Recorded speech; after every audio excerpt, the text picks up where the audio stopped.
Assalamualaikum warahmatullahi wabarakatuh. Salam sejahtera bagi kita semuanya. Masih dengan saya, Mr. Wahid Nugroho dari Rumah Cerdas Bahasa Inggris.com, belajar bahasa Inggris dan TOEFL dari nol. Syukur Alhamdulillah saya dalam keadaan sehat. Teman-teman yang sedang menonton video saya kali ini juga saya doakan teman-teman dalam keadaan sehat sehingga kita bisa sama-sama belajar di channel Rumah Cerdas Bahasa Inggris.com ini. Seperti biasanya, marilah kita lanjutkan proses belajar kita pada kesempatan kali ini. Dan sebelum kita mulai proses belajarnya, marilah kita buka proses belajar kita pada kesempatan kali ini dengan berdoa. Kita meminta kepada Allah, semoga kita semuanya diberikan kesehatan, keselamatan, umur panjang, dan ilmu yang bermanfaat. Berdoa dipersilahkan. Bismillahirrahmanirrahim. Allahumma razukna fahman nabiyyin wa hifdal mursalin wa ilhamal malaikatil muqarrabin. Rabbi zidna ilman nafi'a wa razukna fahma wa ja'alna min ibadika solihin. Amin ya robbal alamin.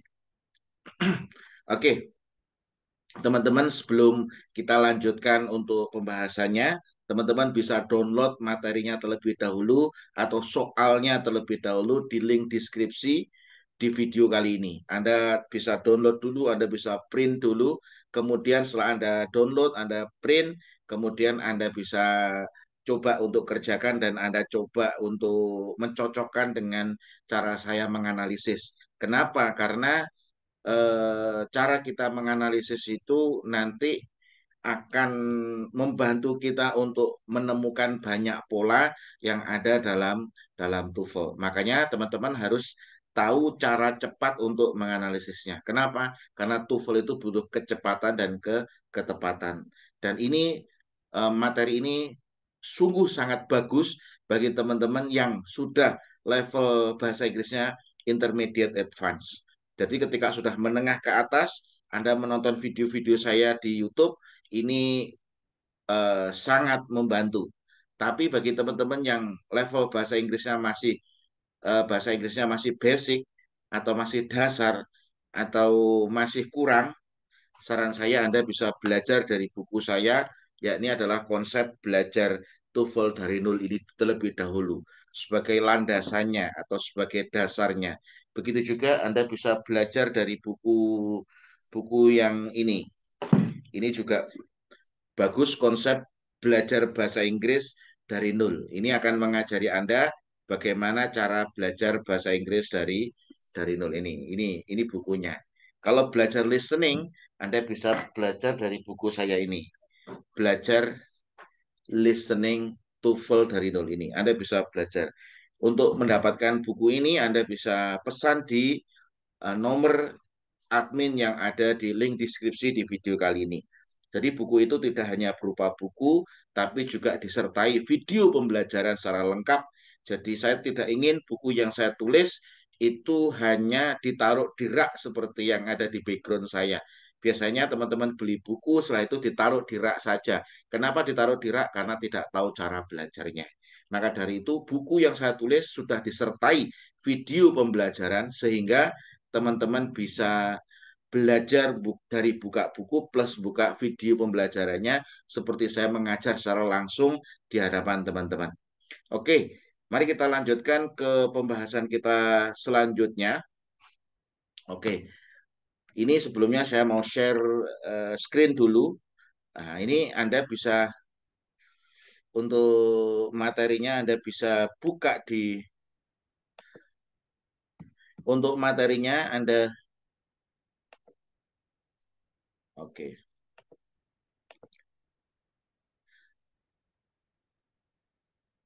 Untuk materinya Anda bisa download terlebih dahulu. Setelah Anda download, setelah Anda download ya toh, setelah Anda download nanti Anda bisa bisa coret-coret ya. Oke, di video sebelumnya saya sudah membahas ini. Ini video pembahasan saya sebelumnya. Jadi video pembahasan saya sebelumnya saya sudah bahas soal nomor 1 sampai nomor 10. Dan sekarang saya lanjutkan ke video kali ini soal nomor 11. Nanti tergantung waktunya kita gunakan, sebaik-baiknya sampai kita bahas sampai soal nomor 15 atau lebih nanti. Oke, Saya nyalakan pulpennya terlebih dahulu. Kita pakai merah. Oke, sekarang kita lanjutkan ya. Kita lanjutkan ke latihan soal nomor 11 ya. Kita lanjutkan ke soal nomor 11. The day used to measure the weight of gemstones or the amount of gold per 24 parts of pure gold, comma, blah blah blah. Originally, the weight of a seed of the carob tree. Nah, ini bagaimana ini untuk bla bla blanya ini kira-kira jawabannya apa? Nah, perlu teman-teman ketahui cara menganalisis yang selalu saya ajarkan ketika ada levelnya sudah advance, ini adalah di bab 28 dari buku konsep ini dari bab 28 dari buku konsep belajar TOEFL dari nol. Ini bab 28. Anda bisa lihat terlebih dahulu di bab nomor 28 di situ di halaman 278. Oke. Di halaman ini dibuka dulu 278. 278 itu ya. Di 278 ini Anda belajar tentang clause. Anda belajar tentang clause. Bahwasanya nanti di bab 28 itu di buku konsep belajar TOEFL dari nol ini Anda akan belajar tentang simple sentence, compound sentence dan complex sentence. Nah, soal ini tadi masuk pada bab complex sentence. Complex sentence, ini saya kembalikan ke sini dulu. Ini masuk di bab complex sentence yang sudah mengalami, ini bab nomor 28, ini adalah tentang complex sentence. Complex sentence, ini complex sentence ya toh, yang sudah mengalami reducing. Nah, ini yang sudah mengalami proses reducing. Nah, today hari ini adalah adverb. Nah, ini used to measure. Nah, ini use ini langsung bentuk verb 3. Verb 3.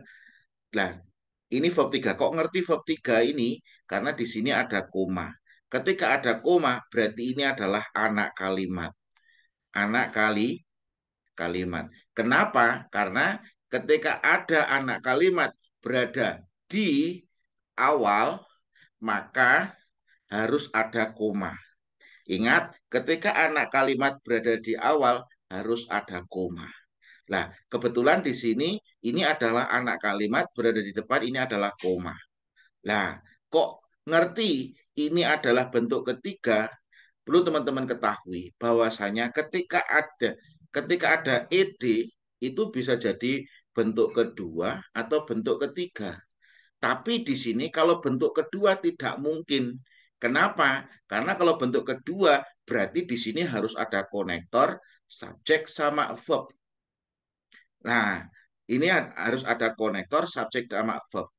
Nah, ini bentuk ketiga. Kenapa bentuk ketiga? Karena ini sudah mengalami teknik yang disebut dengan teknik reducing di sini. Di mana teknik reducing itu konektornya dibuang, subjek sama to be-nya dibuang. Kalau aktif langsung verb ing, kalau pasif langsung verb 3. Nah, di sini berarti kalau langsung verb 3 di sini berarti ini adalah bentuk kalimat pasif yang pada teknik reducing. Nah, ini digunakan untuk mengukur berat dari bla bla bla. Nah, ini bukan menggunakan tapi digunakan itu. Ini kenapa? Karena ini sudah teknik pasif yang sudah mengalami reducing di mana di sini ada yang dibuang yaitu konektor subjek sama to be-nya. Karena pasif langsung di verb 3 kan. Sir, saya kok bingung, sir. Ya, ini kalau di buku konsep belajar TOEFL dari nol ini sudah di bab 28. Nah, sebelum mengarah ke bab 28, Anda harus belajar dari bab 1, bab 2, bab 3, bab 4, bab 5, dan seterusnya. Jadi buku yang saya tulis itu ini ada buku yang saya tulis itu ada metodenya, ada alur berpikirnya. Jadi tidak bisa Anda belajarnya lompat langsung buka bab 28. Kalau Anda dari nol, Anda harus buka di bab 1 tentang pronoun, kemudian bab 2 tentang tenses, Anda harus belajar tenses, Anda belajar kausatif, Anda belajar elliptic, Anda belajar tentang passive voice, Anda belajar tentang gerund and to infinitive, Anda belajar tentang inversi dan lain sebagainya. Jadi ada urutannya. Oke, berarti di sini ini tak jelaskan ini tujuannya apa? Tujuannya supaya Anda tahu alur berpikirnya. Nah, di sini ada koma, berarti today sampai gold ini adalah anak kalimatnya yang sudah mengalami teknik reducing, di mana di sini sebenarnya ada kata yang dibuang, yaitu konektor sama subjek sama to be-nya. Nah, karena ini bentuk kalimat pasif, maka langsung di verb trikan. Nah, seperti itu. Nah, kemudian, nah, untuk teknik reducing itu ada aturannya, teman-teman. Nah, aturannya apa, Sir? Nah, ini ya. Jadi peringkasan pada adverbial clause bisa dilakukan dengan dua hal. Yang pertama adalah abridgment sama reducing ini. Nah, di mana abridgment? Di situ yang dibuang adalah subjek sama to be-nya dengan tanpa membuang konektor atau conjunction-nya di situ. Jadi abridgment itu di sini konektornya yaitu konektornya di sini tidak dibuang. Nah, di sini when-nya itu tidak dibuang. Bentuk aslinya when he is doing the housework. Karena sudah di teknik abridgment di sini, maka yang dibuang subjek sama to be-nya. Jadi when doing the housework. Lah, ini verb ing itu jika kalimatnya adalah bentuk kalimat apa aktif. Kalau pasif bagaimana? Kalau pasif langsung di verb 3 kan. Nah, di sini ya. Jadi when doing the housework. When doing the housework. Ini tekniknya teknik abridgment yang dibuang subjek sama to be-nya di sini. He is-nya dibuang. Aktif langsung di verb ing-kan di sini. Syaratnya apa? Syaratnya ada dua. Satu subjek pada main clause sama dengan subjek pada subclause. Jadi di sini he sama Wahid itu sama. He-nya kembali kepada Wahid di situ. Itu kalau nggak sama bagaimana? Tidak bisa. Yang kedua syaratnya apa? Dalam subclause tidak terdapat modal auxiliary. Jadi anak kalimatnya ini tidak ada modal auxiliary seperti can, could, had better, dan lain dan lain sebagainya. Itu banyak ada modal. Di buku ini juga saya bahas tentang aturan modal. Nah, kemudian ini teknik abridgment yang dibuang subjek sama to be-nya. Yang ke yang di mana di situ nanti syaratnya adalah apa? Syaratnya adalah subjek pada main clause itu sama pada subjek pada subclause yang pertama. Yang kedua, dalam subclause tidak terdapat modal auxiliary. Kalau pasifnya bagaimana? Kalau pasifnya abridgment, pasifnya langsung di verb 3 kan. Bentuk aslinya when he was invited, yaitu bentuk aslinya. Tapi karena sudah di teknik abridgment yang dibuang subjek sama to be-nya, maka langsung invited. Langsung di verb 3 kan ini, verb 3 kan. When invited to participate on research, ketika diundang untuk menghadiri penelitian, participate untuk berpartisipasi terhadap suatu penelitian, Jack was finishing his assignment. Jack sedang menyelesaikan tugasnya lah di sini. Kemudian yang kedua adalah yang tekniknya apa? Reducing. Kalau reducing yang dibuang apa? Conjunction-nya dibuang, subjek sama to be-nya dibuang dan verb-nya berubah verb ing jika jika aktif, verb 3 jika pasif. Lah di sini yang dibuang apa? Konektor, subjek sama to be langsung verb ing karena ini adalah bentuk kalimat aktif. Doing the housework. Lah, doing the housework when he is-nya dibuang langsung doing the housework. Wahid listen the music. Nah, itu. Ini kalau aktif, kalau pasif langsung invited to participate on this lah. Invited ini langsung verb 3. Invited to participate lah. When he was-nya dibuang langsung invited. Nah, diundang untuk berpartisipasi pada suatu penelitian seperti itu. Itu saya hanya ingin menunjukkan kepada teman-teman supaya teman-teman nggak bingung loh. Ini kok use ini Use ini ada dua kemungkinan, ada kalanya verb to, ada verb three.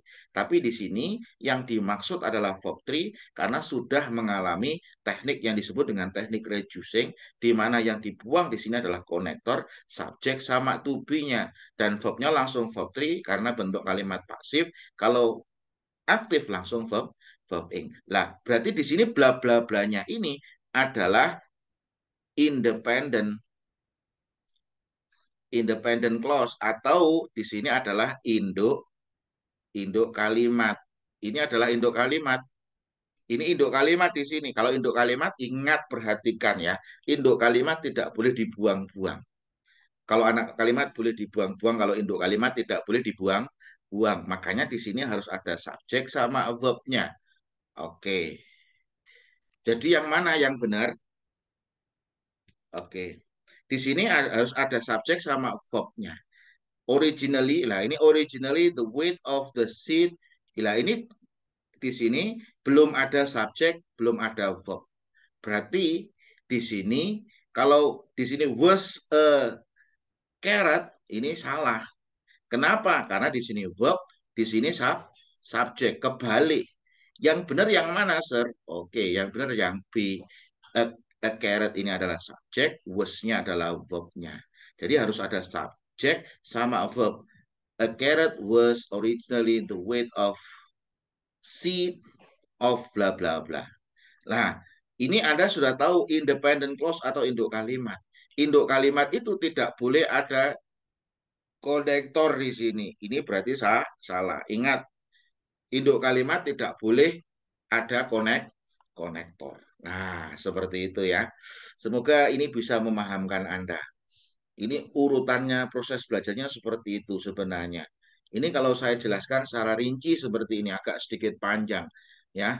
Tapi ya mohon maaf, ini semoga ini bermanfaat buat Anda. Alur berpikirnya yang saya ajarkan adalah alur berpikirnya.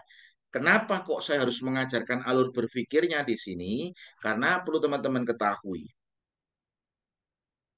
Ini ya. Jadi perlu teman-teman ketahui di sini. Kenapa saya harus mengajarkan alur berpikirnya di sini? Karena perlu teman-teman ketahui bahwasanya soal TOEFL itu selalu berubah terus.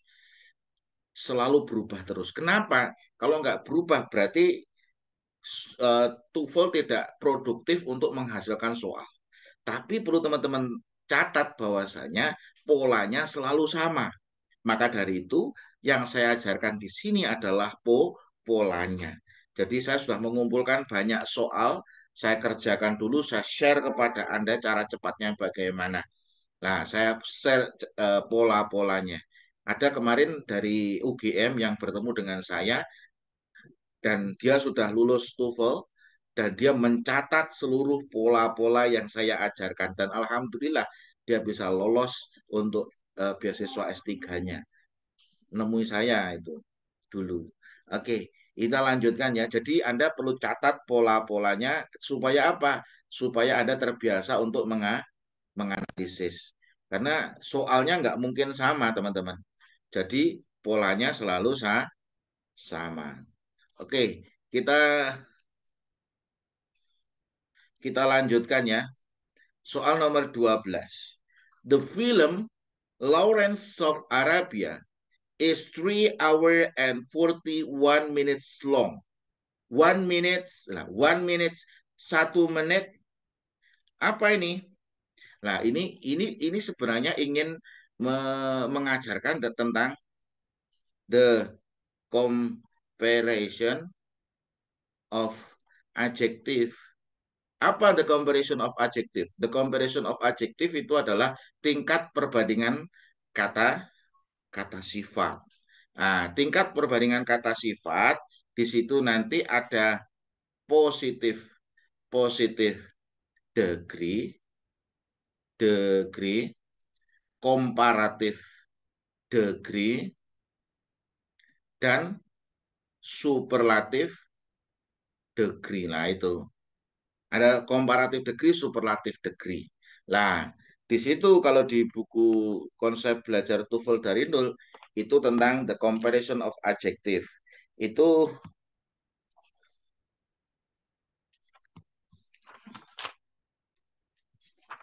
Nah, itu hanya 178.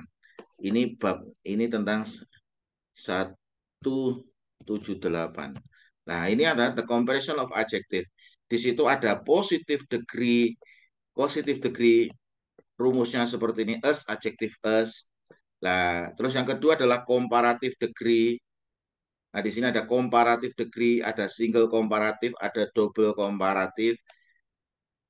Yang terakhir adalah superlative degree. Di sini sudah saya bahas lengkap strateginya, teorinya bagaimana, dan ada video pembelajarannya. Semoga ini bisa membantu Anda.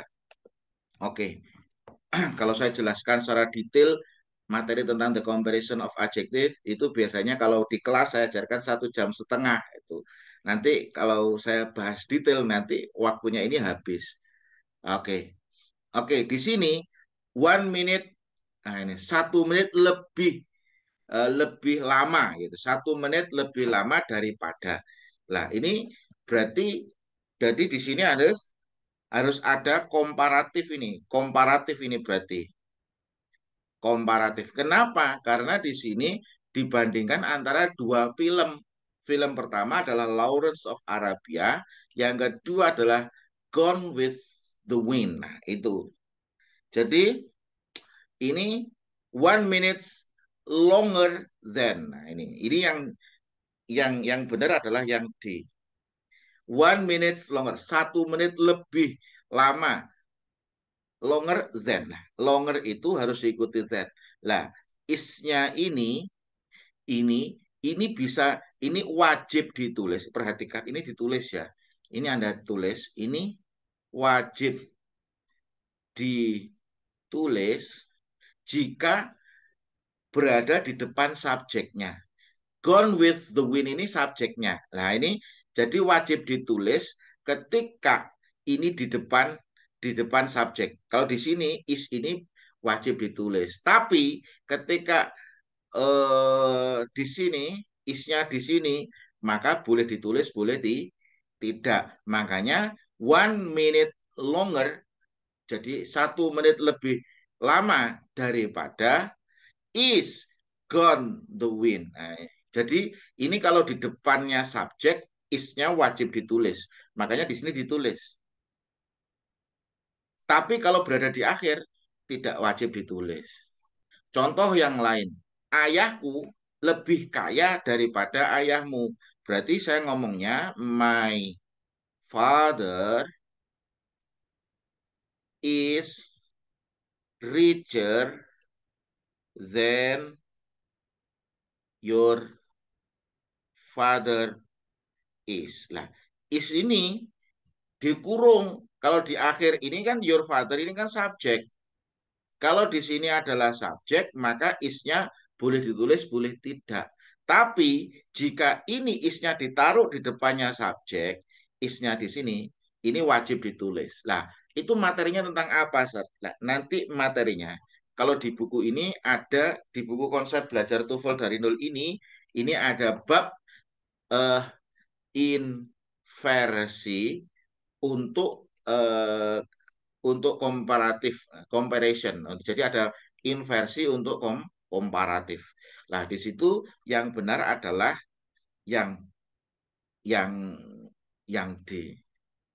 Oke, semoga bisa membantu atau memudahkan Anda untuk menganalisis. Nah, nanti Anda bisa buka di bab The Comparison of Adjective halaman 178 tadi ya.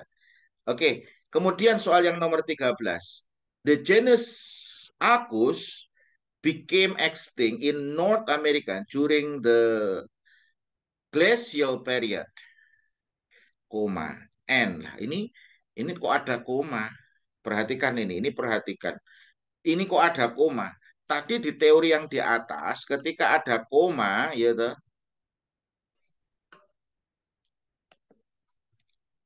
di teori yang di atas ketika ada koma biasanya adalah anak kalimat toh. Nah, di sini ketika ada koma, nah ini ada koma itu adalah anak kalimat. Nah, pertanyaannya di sini kok ada koma, tapi kok di sini induk kalimat. Ini ada koma, tapi kok di sini kok induk kalimat. Lu kok ngerti induk kalimat dari mana, Sir? Nah, di sini nggak ada konektornya. Kalau nggak ada konektornya di sini, kan nggak ada konektornya ini. Berarti ini adalah induk kalimat. Kalau di sini ada koma kok induk kalimat, biasanya di sini ada conjunction.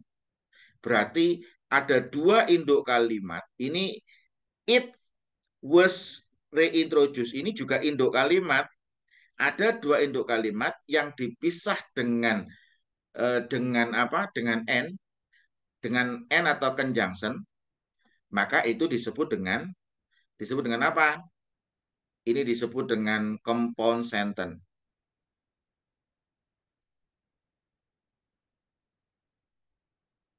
Loh, apa compound sentence, Sir? Nah, Anda harus tahu compound sentence itu. Anda buka di ini yang sudah punya, Anda bisa buka.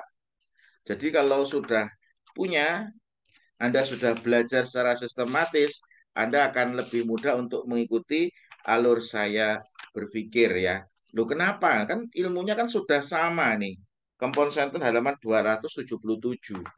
277 ini halaman 277.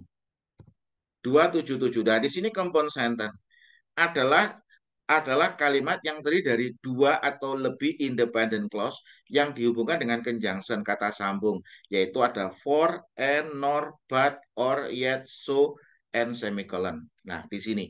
Jadi perhatikan di sini. Wahid is finishing his homework, koma, ini ada komanya biasanya, and Sofia is writing composition.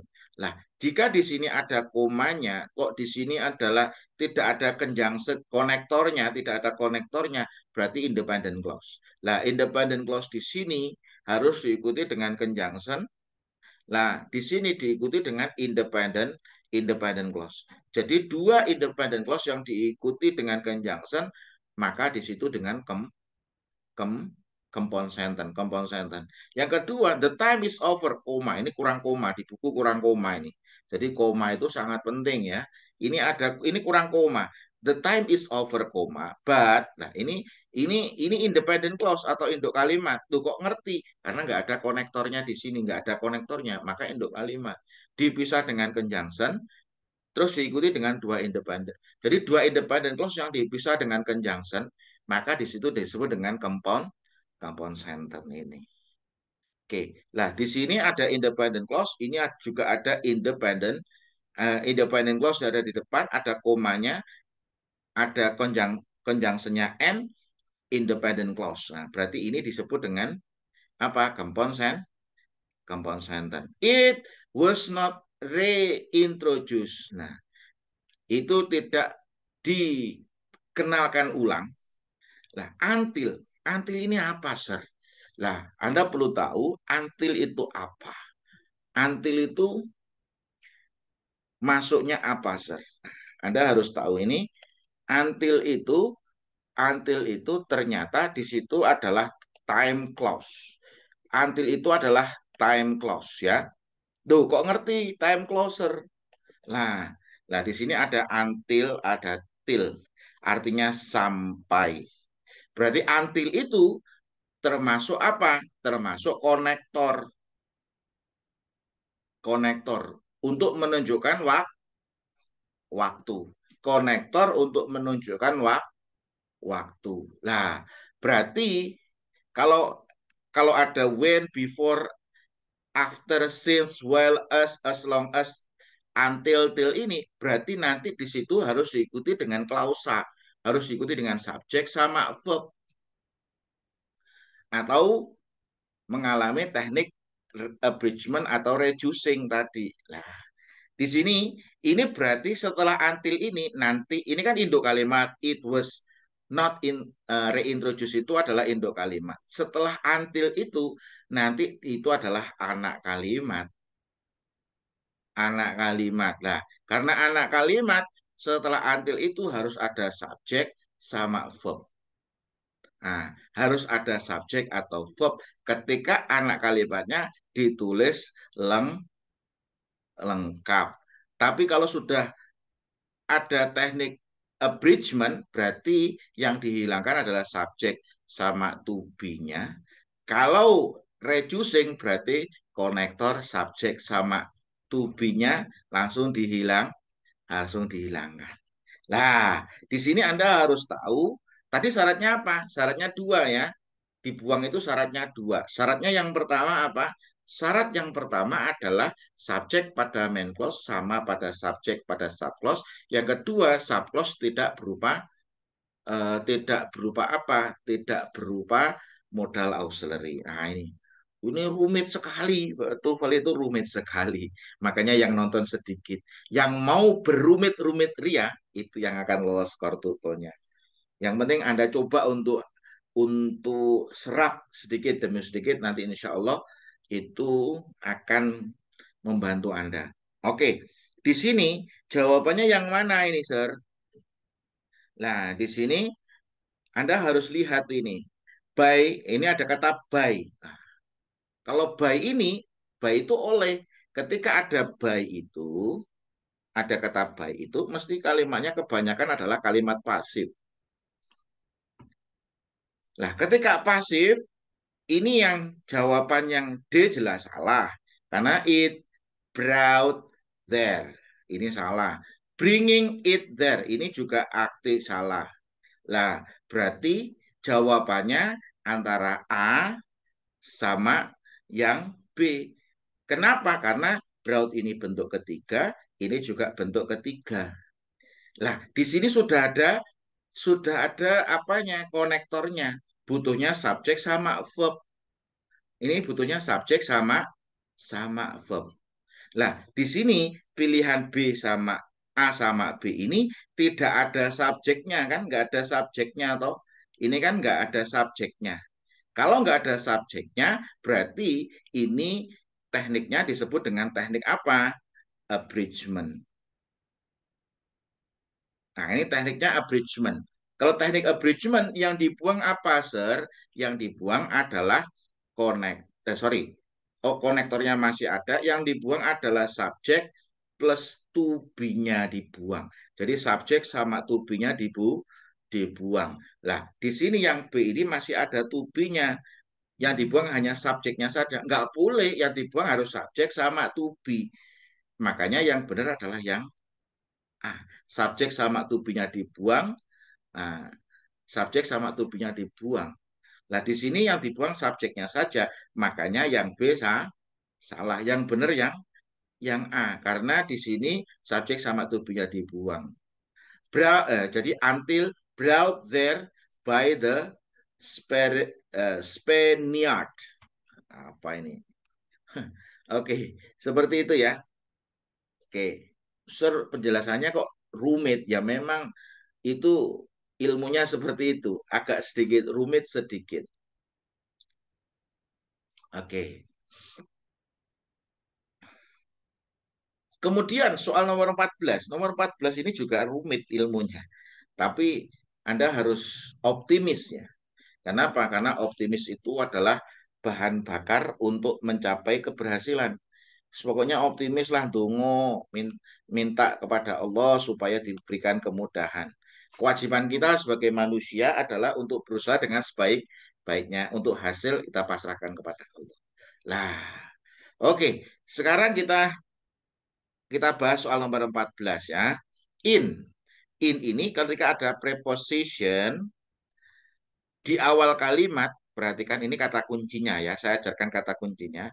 Ketika ada keterangan tempat berada di awal kalimat, maka harus inversi. Loh, inversi itu nanti di buku hijau ini, inversi itu nanti di bab 27. Inversi itu di bab 27. Inversi halaman 200. Oke. 262. Ini halaman 262. Tuh, kok 62? Kurang 200-nya. 262. Oke. Nah, ini babnya tentang inversi, teman-teman ya. Proses inversi itu adalah proses pembalikan, di mana to be-nya itu lebih dulu daripada subjek. Lah, di sini macam-macamnya untuk penggunaan inversi. Salah satunya adalah untuk bentuk kalimat tanya. Nah, ini untuk wishes. Wishes itu verbnya berada di depan, tapi tetap dia bentuk pernyataan, bukan pertanyaan. Wes, ini materi inversi banyak sekali. Nah, untuk pembahasan soal yang ada dalam soal tersebut, ini adalah ini. Nah, ini ya. Ini adalah yang nomor 4. Digunakan. Jadi ini pola inversi itu ada 15. Ada 15 pola di buku yang saya tulis itu. Nah, ini salah satunya adalah di yang nomor 4. Digunakan ketika sebuah kalimat diawali oleh preposition phrase. Nah, ini diawali preposition phrase yang menunjukkan tempat dan main verbnya berupa intransitive verb. Nah, berarti di sini ada to the school. Ini preposition preposition phrase yang diikuti dengan apa? Ini menunjukkan apa? To the school ini adalah tempat atau keterangan tempat berada di awal kalimat, maka harus diinversi. In the box were several books. Lah, ini ketika keterangan tempat berada di awal kalimat, maka harus diinversi. Lah, yang menentukan were-nya ini siapa? Several books. Ini subjeknya several books. Makanya karena di sini books-nya jamak, makanya pakai were.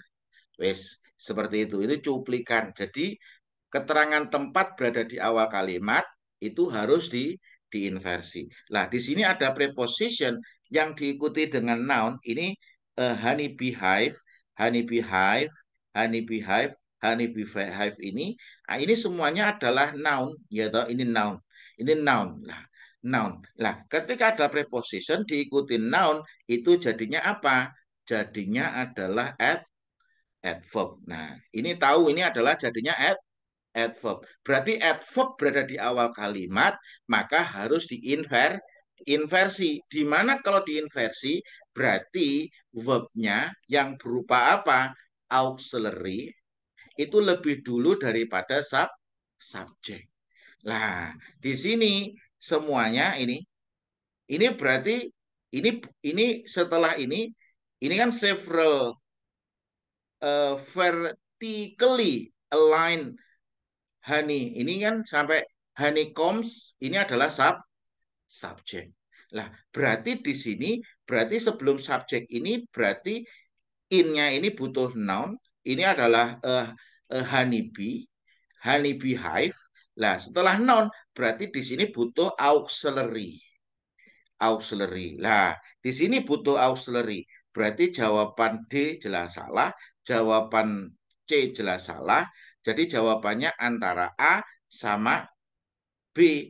Nah, ini karena yang auxiliary adalah A sama B.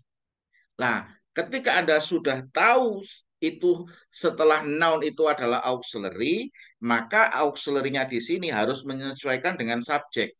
Jadi harus menyesuaikan dengan apa? Harus menyesuaikan dengan subjek. Yang menyesuaikan dengan subjek yang mana?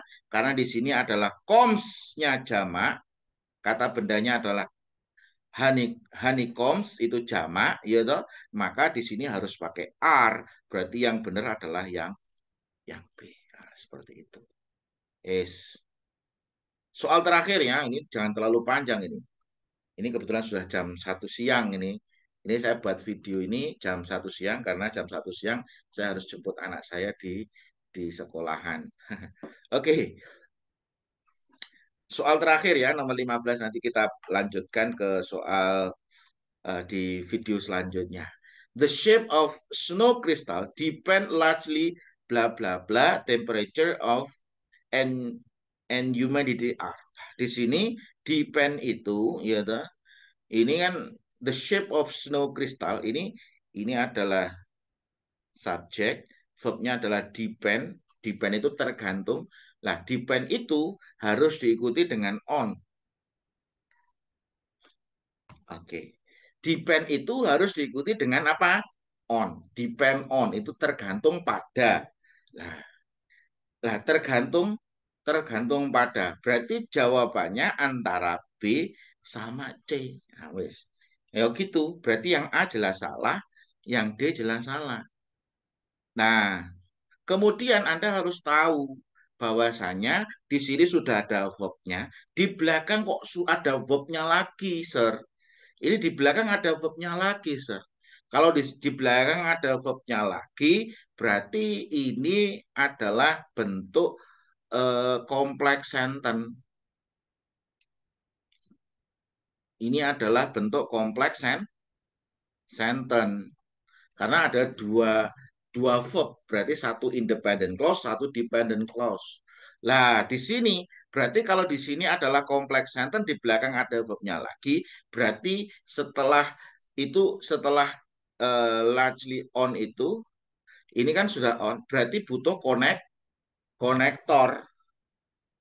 Nah, kalau butuh konektor, lah yang jawaban yang B ini, the height of the ini salah berarti, karena nggak ada konektor. Nah, konektor itu bisa berupa diambil dari WH question. Nah, ini adalah how-nya ini, how-nya how high seberapa tinggi apa suhu dan kelembapannya. Nah, ini berarti how high ini adalah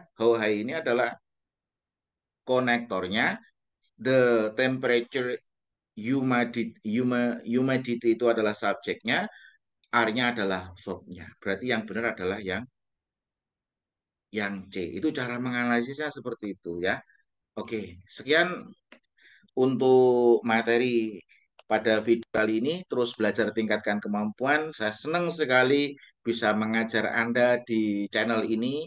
Semoga materi-materi yang saya sudah berikan bisa bermanfaat, membantu Anda untuk lolos skor TOEFL. Karena goal saya ingin membantu 1 juta orang untuk lolos beasiswa, baik dalam negeri maupun luar negeri. Sir, kalau saya masih bingung bagaimana? Kalau bingung, Anda bisa belajar dari buku saya terlebih dahulu sebelum Anda mengikuti pembahasan-pembahasan. Karena pembahasan-pembahasan yang ada dalam YouTube saya itu memang untuk intermediate advance. Karena asumsi orang yang belajar TOEFL itu kemampuannya adalah intermediate advance. Tapi kalau Anda masih basic, Anda belum tahu tentang tenses itu bagaimana, pronoun itu bagaimana, part of speech bagaimana. Saran saya Anda belajar dari buku hijau saya ini. Nah, ini hijaunya karena kebetulan sama background saya sama, makanya nggak kelihatan warnanya. Ini warnanya hijau, hijau sama orange ya. Atau Anda pengen belajar listening, Anda belajar ini. Kalau belajar bahasa Inggris, Anda bisa belajar dari buku konsep belajar bahasa Inggris dari nol. Jadi buku ini sudah disertai video pembelajaran. Saya tidak ingin buku yang dibeli hanya ditaruh di rak saja karena nggak dipelajari. Jadi nanti cara belajarnya bagaimana? Anda cara belajarnya buka video sama buka e-course seperti ini, Anda belajar materinya terlebih dahulu, Anda pahami materinya, setelah Anda pahami materinya, Anda kerjakan latihannya, dan di video sudah ada video pembahasannya. Cara cepatnya bagaimana? Oke, karena ini saya buat tujuannya adalah supaya saya bisa membantu untuk teman-teman lolos skor TOEFL dan bisa bahasa Inggris ke seluruh Indonesia, karena kalau Anda harus datang ke Klaten belajar langsung itu butuh biaya yang besar, makanya dengan buku dan e-course itu teman-teman bisa terbantu. Sekian untuk video kali ini, semoga bermanfaat, terus belajar tingkatkan kemampuan. Doa saya selalu menyertai teman-teman supaya Anda semakin sukses di studi maupun di karir. Kurang lebihnya mohon maaf. Assalamualaikum warahmatullahi wabarakatuh.